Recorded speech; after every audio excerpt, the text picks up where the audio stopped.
শুভ সন্ধ্যা বন্ধুরা, তোমরা কে কেমন আছো?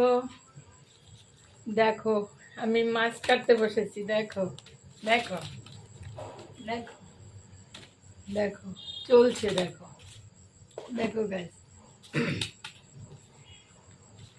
কেমন লাগছে গাইস? দেখো আমার তো খুবই সুন্দর লাগছে দেখতে।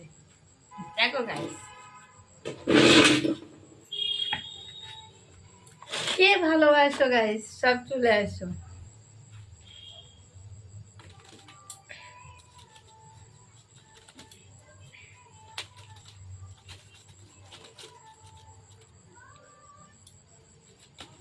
হ্যালো বন্ধুরা, ধরে নিয়ে এসছি গাইস, চিন্তা করো না, কিনিনি। একে বলে ল্যাঠা মাছ, একে বলে ল্যাঠা মাছ। দেখো গাইস কিভাবে লাফাচ্ছে।